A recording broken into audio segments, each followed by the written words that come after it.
నమస్తే. ప్రస్తుతం మనతో పాటు సీనియర్ జర్నలిస్ట్ దాము బాలాజీ ఉన్నారు. ఆయనతో మాట్లాడదాం. నమస్తే సార్. నమస్తే. సార్ వైఎస్ జగన్ మాజీ ముఖ్యమంత్రి నిన్న అసెంబ్లీకి వచ్చి 10 నిమిషాలు ఉండి వెళ్ళిపోయారు. అంటే హాజరయ్యారు అనర్హత వేటు వేయకుండా అని చెప్పేసి అంటున్నారు. ఇప్పుడు ఆ సంతకం చెల్లదు అని చెప్పేసి కూడా అంటున్నారు. అసలు ఏం జరుగుతుందంటారు సార్? ఈ జగన్ అసెంబ్లీ హాజరు మీద ఒక పెద్ద డిబేట్ జరుగుతుంది అక్కడ ఆంధ్రప్రదేశ్లో. జగన్ ఏమో నా 11 మంది ఎమ్మెల్యేలు ఉన్నారు, ప్రతిపక్షం అంటే నేనే కదా, వైసీపీనే కదా ప్రతిపక్షం, ఇంకెవరైనా ప్రతిపక్షం ఉన్నారా, ప్రతిపక్షం నేనే కాబట్టి నాకు ప్రతిపక్ష హోదా ఇస్తే అప్పుడు నాకు ఎక్కువ టైం దొరుకుతుంది అసెంబ్లీలో ప్రజల సమస్యలు మాట్లాడడానికి. నాకు ప్రతిపక్ష హోదా ఇస్తే వస్తాను, ప్రజల సమస్యలు చర్చిస్తాను. ఇవ్వకపోతే నేను అదే టైంలో బయట మీడియా పాయింట్లో మీడియాతో మాట్లాడతాను, బయట నేను ప్రతిపక్షంగా వ్యవహరిస్తాను, ప్రజల తరపున ఉంటాను. అంటే ప్రజల సమస్యల్ని అసెంబ్లీలో చర్చించాలంటే నాకు ప్రతిపక్ష హోదా ఇవ్వాలి అనేది జగన్. అంతవరకు బాగానే ఉంది, ఆ డిమాండ్ ఎవరైనా చేయొచ్చు. ఎందుకంటే 94లో కూడా ఓన్లీ 26 సీట్లు వచ్చిన కాంగ్రెస్కి ప్రతిపక్ష హోదా ఇచ్చారు. అప్పుడేమి 10% అనే రూల్ లేదు. సో ఇచ్చారు. అప్పుడు ఆయన మన జనార్దన్ రెడ్డి, పిజే జనార్దన్ రెడ్డి ప్రతిపక్ష నాయకుడిగా కూడా ఉండేవాడు ఆ టైంలో. అప్పుడు ఎన్టీ రామారావు ఉన్నాడు, దాని తర్వాత 95లో చంద్రబాబు సీఎం అయ్యాడు, 99 వరకు అలాగే జరిగింది. అట్లాగే ఢిల్లీలో కూడా ఒకసారి అలాగే ఇచ్చారని చెప్తారు. అది అంటే అసెంబ్లీలో టోటల్ మెంబర్స్లో 10% ఉంటేనే ప్రతిపక్షం గుర్తించాలి అన్న రూలు విషయంలో ఎవరు భిన్న అభిప్రాయాలు వాళ్ళది క్లారిటీ లేదు దాని పట్ల. సో అందువల్ల జగన్ అడగడం న్యాయమా అన్యాయమా అనే దాని పట్ల లీగల్గా క్లారిటీ లేదు. మోరల్గానే మాట్లాడతారు, పొలిటికల్గా మాట్లాడతారు. నీకు జనం ఇవ్వలేదు కదా, మేమెందుకు ఇవ్వాలనేది తెలుగుదేశం వాళ్ళ ఆర్గ్యుమెంట్. వాళ్ళు జనం అట్లా అనుకుంటే జనం మాకు 40% ఓట్లు వేశారు కదా, సో 40% మాకు ఇచ్చినారు కదా జనం, అట్లా అనుకుంటే మీరు అడిగింది 10%ఏ కదా, మాకు 40% ఉంది కదా, ఆ రకంగా అయితే అని వాళ్ళు. పవన్ కళ్యాణ్ ఏమో అలాంటి రూల్ జర్మనీలో ఉంది కాబట్టి మీరు జర్మనీకి వెళ్ళండి అని ఆయన అంటున్నాడు. సో ఇక్కడ ఇద్దరు కూడా పొలిటికల్గానే బిహేవ్ చేస్తున్నారు. నిజానికి వీళ్ళకి ఇస్తే ఏమవుతుంది, ఇద్దాము వచ్చి మాట్లాడి ఏమవుతుందని వీళ్ళు అనుకోరు, పొలిటికల్గానే డీల్ చేయాలి. జగన్ కూడా ఇవ్వకపోతే ఏంటి, మనకి 1 మినిట్ ఇస్తే 1 మినిటే మాట్లాడదాము అని జగన్ అనుకోడు. సో ఈ ఇద్దరు కూడా పొలిటికల్గానే ఆలోచిస్తున్నారు. జగన్ ఎందుకు భయపడుతున్నాడు అనుకున్నప్పుడు అది అందరికీ తెలిసిన విషయమే. అవమానకరంగా మాట్లాడతారు, జగన్ని హేళన చేస్తారు. 11 మంది ఉన్నారు కాబట్టి వీళ్ళని ఒక ఆట ఆడుకుంటారు వాళ్ళు. ఎందుకంటే ఒకప్పుడు 23 మంది ఎమ్మెల్యేలు తెలుగుదేశానికి ఉన్నప్పుడు అందులో 4 ఇటు బయటకు వచ్చేస్తే 19 మంది ఉన్నారు. 19 మందిని జగన్ ఒక ఆట ఆడుకున్నాడు, జగన్ అండ్ కో బ్యాచ్. దాన్ని భరించలేక, ఆ టార్చర్ భరించలేకనే చంద్రబాబు అసెంబ్లీని బాయ్కట్ చేసి ఆయన వెళ్ళిపోయాడు. సీఎం అయినాక అడుగు పెడతాను ఒక భీషణ ప్రతిజ్ఞ చేసి ఆయన వెళ్ళిపోయాడు. అంతకుముందు కూడా జగన్ని కూడా వాళ్ళు ఆడుకున్నారు. 67 మంది ఉన్నప్పుడు 23 మంది ఎమ్మెల్యేలని తన వైపు తీసుకొని తెలుగుదేశం కూడా ఆడుకునింది. దాంతో జగన్ కూడా అప్పుడు అసెంబ్లీని బాయ్కాట్ చేసి పాదయాత్రకు వెళ్ళిపోయాడు. సో అసెంబ్లీ అనేది ఒక కామెడీ లాగా అయిపోయింది తప్ప అదేమి సీరియస్గా ఎవరికి లేదు. దాన్ని ఇక్కడ కూడా ఇప్పటివరకు కేసీఆర్ అసెంబ్లీలో అడుగు పెట్టలేదు. కేసీఆర్ పరిస్థితి వేరే అనుకోండి, ఆయన సీఎంగా ఉన్నప్పుడు కూడా సెక్రటేరియట్లోకి ఇప్పుడు అడుగు పెట్టలేదు. సో ఆయన పరిస్థితి వేరు. ఇది ఇప్పుడు. సో దీంతో ఇప్పుడు ఏం చేశారంటే అక్కడ పైగా చంద్రబాబు ఈసారి తెలుగుగా ఏం చేశాడు, జగన్ని బండబూతులు తిట్టే ఇద్దరిని స్పీకరు, డిప్యూటీ స్పీకర్గా పెట్టాడు. అయ్యన్న పాత్రుడు ఎలా తిట్టేవాడో జగన్ని చూసాం. అతను సైకో అని, వాడు వీడనే, సీఎం అయినా కూడా వాడు వీడనే మాట్లాడేవాడు, ఇంకా బూతులు మాట్లాడేవాడు పబ్లిక్గా. ఇక రఘురామకృష్ణరాజు అయితే చెప్పాల్సిన పని లేదు, రోజు ఆయన రచ్చబండ అని చెప్పి జగన్ను ఉతికి ఆరేసేవాడు. సో ఇలాగే వాళ్ళిద్దరిని ఇప్పుడు తెచ్చిపెడితే వాళ్ళిద్దరు గమ్మున ఉంటారు కదా, జగన్ ఆడుకుంటారు కాబట్టి జగన్ వెళ్ళట్లేదు. ఇది జగన్కు ఉండే సబ్జెక్టివ్ కండిషన్. సో అందుకని వాళ్ళు ఇవ్వరని తెలిసి డిమాండ్ పెడుతున్నాడు జగన్. వాళ్ళు ఇవ్వరని జగన్కి తెలుసు, ప్రతిపక్ష హోదా ఇవ్వరు కాబట్టి ఇస్తే వస్తా అంటాడు. ఇవ్వరు కదా ఎలాగూ, కాబట్టి మనం పోయే పరిస్థితి ఉండదు.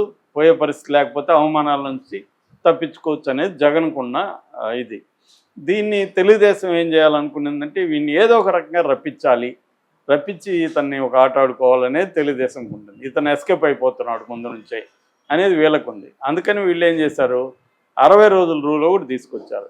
60 రోజులు వర్కింగ్ డేస్ కానీ అసెంబ్లీకి హాజరు కాకపోతే అతన్ని అనర్హుడిగా ప్రకటించచ్చు అనేది లీగల్గా ఉందని.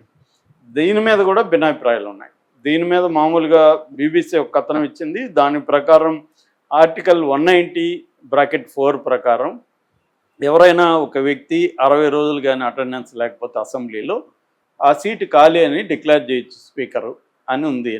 దీన్ని కౌంటర్ చేసేవాళ్ళు for example Kona Raghupathi deputy speaker YCP అతనేమంటున్నా అంటే లేదు ఆ రూల్ ఉంది కానీ దానికి మళ్ళీ సవరణలు చేశారు. ఆర్టికల్ 208(1) ప్రకారం కొన్ని రూల్స్ వచ్చాయి. 2007 మార్చి 30లో మండలి పునర్నిర్మాణం జరిగినప్పుడు కొన్ని రూల్స్ మారాయి. ఆ రూల్స్ ప్రకారం 60 రోజులు అనేది అసలు 60 రోజులు రెగ్యులర్గా జరగదు సభ. 60 రోజులు రెగ్యులర్గా జరిగితే కదా ఈ రూలు, కాబట్టి ఇది రూల్ వర్తించదు అని వీళ్ళు అంటున్నారు. కానీ ఈయనెవరు యనమల గతంలో స్పీకర్గా ఉన్నాడు. ఆయన ఏమంటున్నా అంటే ఈ రూల్ అయితే ఉంది, స్పీకర్ అనుకుంటే అతను అనర్హుడిగా ప్రకటించవచ్చు, but it is not that easy. అంత సింపుల్గా ఆయన ప్రకటించేయడం కష్టమవుతుంది, అది చాలా కాంప్లెక్స్ వ్యవహారం అని ఆయన అంటున్నాడు. ఏదేమైనా వీళ్ళు బెదిరించదలుచుకున్నారు ఈ రూల్ పెట్టి. ఏముంది, స్పీకర్ డిక్లేర్ చేసేస్తాడు, చేసినప్పుడు ఉప ఎన్నికలు వచ్చేస్తాయి, కోర్టుకి వెళ్ళాలి, కోర్టుకి వెళ్తే కోర్టులో స్పీకర్ మీద కోర్టులో విషయాలు త్వరగా తేలవు. కాబట్టి ముందు అసలు ఒక హంగామా చేయొచ్చు, చూడు జగన్ అసెంబ్లీలో ప్రజల సమస్యలు మాట్లాడడానికి రావట్లేదు అనేది పొలిటికల్ యాంగిల్లో జగన్ని ఇబ్బంది పెట్టచ్చు అనేది కూటమికి ఉండే స్ట్రాటజీ.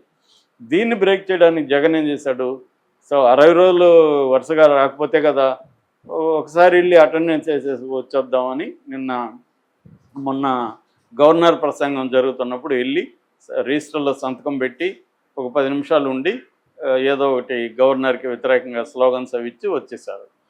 సో ఇప్పుడు అందరూ ఏమనుకున్నారు, జగన్ భలే వ్యూహం వేశాడు, వెళ్ళినట్టు ఉన్నాడు, అక్కడ 10 నిమిషాలు కూడా లేడు, మొత్తానికి వచ్చేసాడు, ఎస్కేప్ అయ్యాడు అని అనుకున్నారు. కానీ ఇప్పుడు ఇంకొక వార్త ఏంటంటే తూచ్ అంటున్నారు, అలా సంతకం పెడితే కుదరదమ్మా, ఎందుకంటే గవర్నర్ కానీ లేదా పార్లమెంట్లో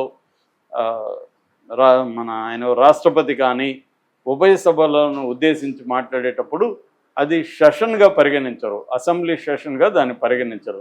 అసెంబ్లీ సెషన్గా పరిగణించినప్పుడు నువ్వు అసెంబ్లీ సెషన్కి వచ్చినట్టుగా లేదు, సంతకం పెట్టచ్చు, కానీ అసెంబ్లీ సెషన్కి రాలేదు కాబట్టి ఆ సంతకం చెల్లదు అని వీళ్ళు మాట్లాడుతున్నారు. దానికి వైసీపీ వాళ్ళు ఏమంటున్నారు, నువ్వు అసెంబ్లీ సెషన్ అన్నా పెట్టుకో, గవర్నర్ ప్రసంగం అన్నా పెట్టుకో, ఇంకొకటి పెట్టుకో, సంబంధం లేదు, అది అసెంబ్లీ జరిగినట్టే, సంతకం పెట్టి అట్లాంటప్పుడు రిజిస్టర్ ఎందుకు పెట్టారు మీరు? ఆడ రిజిస్టర్ పెట్టకూడదు కదా. రిజిస్టర్ పెట్టారంటేనే అది అసెంబ్లీ సెషనే, అది సెషన్ అంటే డిస్కషనా, గవర్నరా, ఇంకోటి, అసెంబ్లీ జరిగినట్టు, అసెంబ్లీకి హాజరైనట్టు అని చెప్తున్నారు. సో మళ్ళీ ఇక్కడ స్పీకర్ ఉండే డిస్క్రిషనరీ పవర్ ప్రకారం దీన్ని నేను గుర్తించను అన్నాడు అనుకో స్పీకరు, ఏం జరగచ్చు అంటే ఏదో ఒక రకంగా వాళ్ళని వీళ్ళు ఇబ్బంది పెట్టాలి, వీళ్ళు వాళ్ళ ఇబ్బందులు పెట్టాలనేదే డ్రామా నడుస్తుంది. కానీ ఇక్కడ ప్రజల సమస్యల మీద చర్చించడం అవసరం అన్న యాంగిల్లో లేదు. ఇదే జరుగుతుంది. జగన్ అయినా అదే వాడుకుంటున్నాడు. జగన్ ఏం చేయాలి, మామూలుగా పొలిటికల్గా కూడా జగన్కి ఏది మంచిది, అసెంబ్లీకి వెళ్ళి తన అవమానాలు ఒకవేళ చేస్తే గురైతే ప్రజల్లో సింపతి వస్తుంది, కానీ దానికి రెడీగా లేడు. గతంలో చంద్రబాబు కూడా వెళ్ళిపోయాడు కాబట్టి చంద్రబాబు కూడా ఇప్పుడు జగన్ అనే అర్హత వీళ్ళకి కూడా లేదు. ఎందుకంటే చంద్రబాబు అప్పుడేమన్నా ప్రజల సమస్యల కోసం అసెంబ్లీలో ఉండి అవమానాలు ఎదుర్కొనైనా ఉంటానని అన్నాడా? ఆయన కూడా వెళ్ళిపోయాడు కదా ప్రతిజ్ఞలు చేసి. జగన్ కూడా గతంలో వెళ్ళిపోయాడు కదా, కేసీఆర్ ఇప్పుడు రాలేదు కదా. సో ఇలాగా వీళ్ళందరూ ఇలాగే ఉన్నారు. గతంలో బాలకృష్ణ లాంటి వాళ్ళు హాజరు చూస్తే నవ్వు వస్తుంది అసెంబ్లీకి. ఆయన ఎప్పుడు వచ్చేవాడు కాదు, ఇప్పుడు కూడా ఆయన ఎప్పుడు అసెంబ్లీకి పోతున్నట్టు మనకి అసెంబ్లీలో బాలకృష్ణ కనపడడం చాలా రేరు. సో చాలామంది రావట్లేదు, మరి వాళ్ళ మీద ఏం చర్యలు తీసుకుంటున్నారు? రాజ్యసభలో కూడా అంతే, చాలామంది రాజ్యసభలో అసలు సచిన్ టెండూల్కర్ అలాంటి వాళ్ళు అసలు ఎప్పుడు కనపడరు. అంటే వీళ్ళని ప్రజలు ఎన్నుకున్నప్పుడు ఖచ్చితంగా అసెంబ్లీకి వెళ్ళాలి. జగన్ కనీసం చంద్రబాబు చేసిన తప్పు కావచ్చు, తాను గతంలో చేసిన తప్పు కావచ్చు చేయకుండా వెళ్ళాలి. వెళ్ళి అవమానాల పట్ల